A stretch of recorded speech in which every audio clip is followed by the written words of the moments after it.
Hello friends, எல்லோரும் எப்படி இருக்கீங்க? நாங்கள் ரொம்பவே நல்லாயிருக்கோம். இன்றைக்கி ஒரு ரேண்டம் வீடியோ தான் பார்க்கலான்ட்டு இருக்கோம்.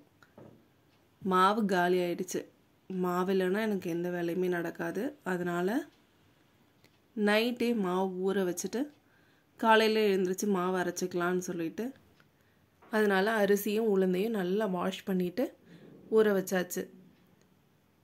நைட் ரொட்டீனுக்கு என் பையன் நானே பண்ணுறேன், பாதாம் நானே ஊற வைக்கிறேன் அப்படின்னு சொல்லிட்டு ஒரே சேட்டை. சரின்னு சொல்லிட்டு அவரே ஊற வைக்க சொல்லியாச்சு. நெக்ஸ்ட் டே மார்னிங் எங்கள் வீட்டுக்கு வெளியில் ஒரே டஸ்ட்டாக இருந்துச்சு. நாங்கள் கிரவுண்ட் ஃப்ளோர். எங்கள் வீட்டுக்கு வெளியில் ஒரு மாமரமும் ஒரு முருங்கைக்காய் மரமும் இருக்குது.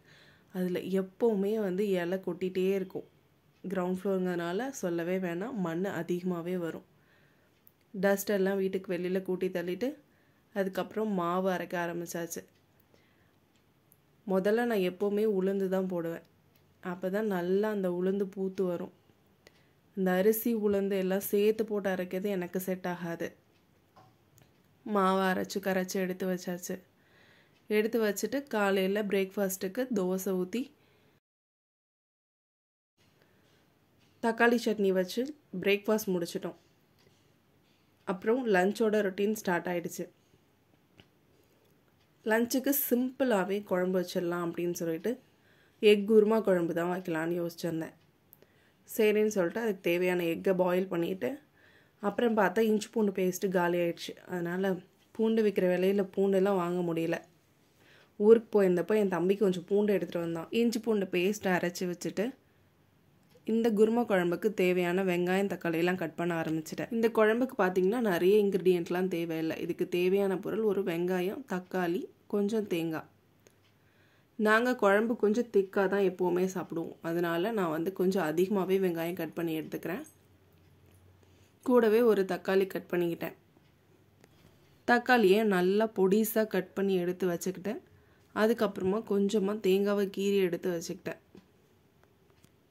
தேங்காய் அரைக்கும் போது மட்டும் அதில் கொஞ்சமாக கேஷ்யூவும் சோம்பும் போட்டு அரைச்சேன்னா குருமா குழம்புக்கான வாசத்தையும் திக்னஸையும் நல்லாவே கொடுக்கும். இது ரொம்பவே சிம்பிளான டிஷ் தான். எல்லார் வீட்லேயும் இப்படி தான் குருமா குழம்பு வைப்பாங்களா என்னன்னு எனக்கு தெரியாது. ஆனால் எனக்கு இப்படி வச்சா தான் பிடிக்கும். முட்டை உடச்சி ஊற்றி வைக்கிற குழம்புலாம் எனக்கு பிடிக்காது அந்த அளவுக்கு.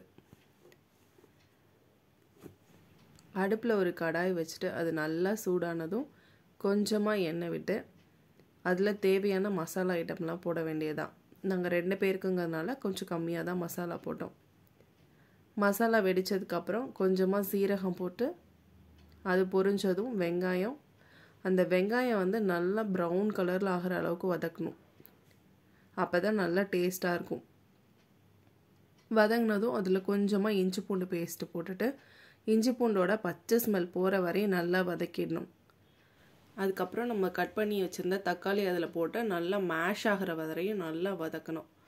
அப்போ தான் இந்த கிரேவி நல்லா டேஸ்ட் கொடுக்கும், நல்லா திக்னஸாகவும் இருக்கும்.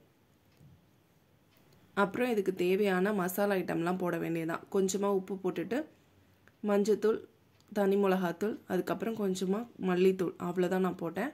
போட்டுட்டு நல்லா வதக்கிட்டு கொஞ்சம் தண்ணி விட்டு நல்லா கொதிக்க விட வேண்டியதான். அந்த குழம்பு நல்லா கொதித்து இறங்கினதுக்கப்புறம் அதில் நம்ம வேக வச்சுருந்த முட்டையை நல்லா கீறிட்டு ஆட் பண்ணிக்க வேண்டியதான்.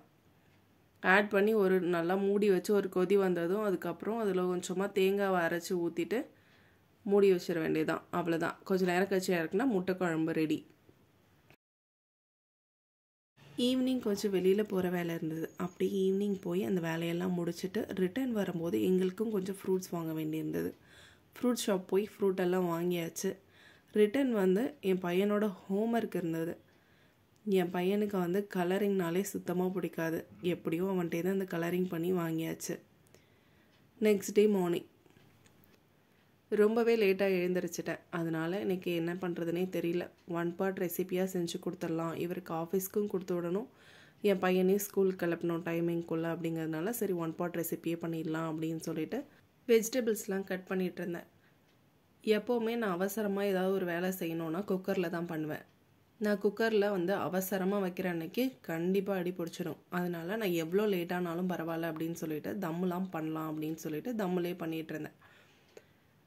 வீட்டில் இருக்கிற எல்லா வெஜிடபிள்ஸும் போடலாம் இந்த ரெசிபிக்கு. ஆனால் நான் வந்து என்கிட்ட இருந்த பீன்ஸ், கேரட், பொட்டேட்டோ மட்டும் போட்டுட்டு ஃபைனலாக கொஞ்சமாக பட்டாணி மட்டும் ஆட் பண்ணிட்டேன். அப்புறம் அது கூட ஒரு வெங்காயத்தை நல்லா பொடிசாக கட் பண்ணி எடுத்து வச்சுக்க வேண்டியது தான். வெங்காயத்தை நல்லா பொடிசாக கட் பண்ணி எடுத்துட்டு அது கூடவே ஒரு தக்காளியையும் நல்லா பொடிசாக கட் பண்ணி எடுத்துக்கணும். பெரிய சைஸ் தக்காளியாக போட்டோம் அப்படின்னா எங்கள் வீட்டில் யாருக்கும் அவ்வளோவா பிடிக்காது. அதனால் ரொம்ப மெலிசாக தான் நான் கட் பண்ணி எடுத்துக்குவேன்.